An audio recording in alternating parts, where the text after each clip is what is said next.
Don't even blink. Blink and you're dead. They are fast, faster than you could believe. Don't turn your back. Don't look away, and don't blink. As the name suggests, the alternate history genre of fiction can depict either historical events occurring differently or an altered present that resulted from these past events taking place differently. Important historical events may be viewed as points of divergence, with distinct histories, or even entire universes according to the multiverse theory, emerging from the many possible outcomes.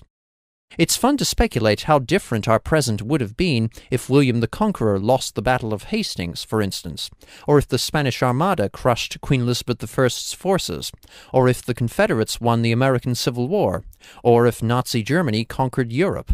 The simple question of what if things turned out differently offers endless possibilities for fiction. I'm not sure if Watchmen, directed by Zack Snyder and adapted from the graphic novel by Alan Moore, is an example of proper alternate history.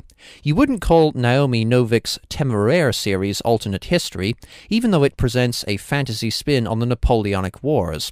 Even though the godlike Dr. Manhattan, one of the main characters in Watchmen, is impossible, as far as we know, the film is still grounded in some very real possibilities, namely whether the Americans won the Vietnam War and the Cold War escalated. Watchmen depicts an alternate 1985 in which the US and USSR are on the brink of nuclear war. The Watchmen were a group of costumed crime fighters who were forced to disband by the government. The American public once hailed these figures as heroes, but now the public hates masked vigilantes, and I think I know the reason. Though Dr. Manhattan destroyed the Viet Cong and won the Vietnam War for the American and South Vietnamese forces, life has gone to hell. The superpowers are poised to annihilate each other, and the cities have descended into crime and unrest. The American people have furiously rejected the Watchmen, partly out of disappointment, as these superheroes were unable to make their lives any better. Watchmen features deep, intriguing characters and compelling subplots that intersect as the film progresses. Rorschach, Jackie Earle Haley, is investigating the murder of a fellow hero named the Comedian, Jeffrey Dean Morgan. Haley delivers a gripping performance as a sadist with a sly sense of humor and a tormented soul. Rorschach has essentially given up on humanity in disgust, but only because he witnessed an act of unimaginable depravity many years before. Night Owl, Patrick Wilson, is trying to distance himself from his hero past and comes across as a kind, unassuming man who is still deadly in a fight. Ozymandias, Matthew Good, is a brilliant multi-billionaire with the altruistic goal of giving the entire world unlimited free energy.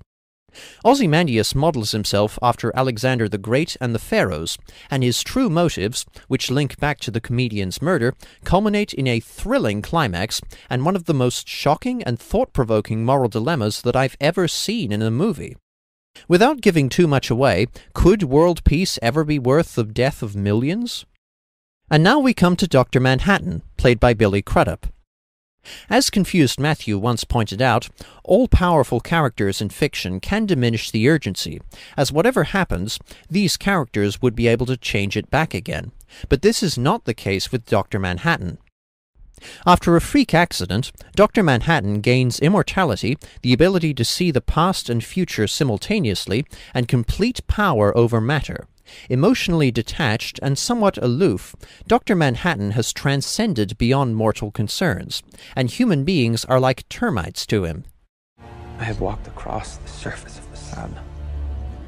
I have witnessed events so tiny and so fast, they can hardly be said to have occurred at all.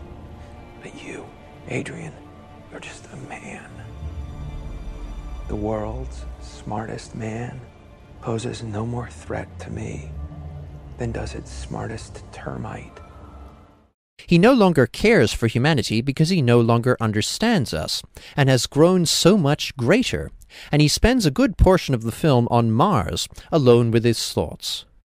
The omnipotent Dr. Manhattan has the ability to make everything right again and become the ultimate deus ex machina, but he chooses not to. Watchmen has a dark, gritty aesthetic befitting of the film's end-of-the-world atmosphere, and the stylized visuals and costumes hark back to the film's comic book origins. Some of the effects, including Ozymandias' pet Bubastis and Dr. Manhattan's body, are rather poor, but are never bad enough to be distracting. The action is also visceral, brutal, and very well choreographed. Visually and intellectually, Watchmen is a phenomenal movie. Watchmen has complex, likable characters and an engrossing plot of murder, mystery, and intrigue, all within the context of the Cold War heating up. Alan Moore is apparently displeased with the film adaptations of his graphic novels, but V for Vendetta is one of my all-time favorite movies. Watchmen is even better, and earns 5 stars out of 5. Thank you for watching. Cheers. My life is a stereo. Turn me on and let's go. Turn me up louder. I'll scream as loud and clear as I can scream. And if you like what you're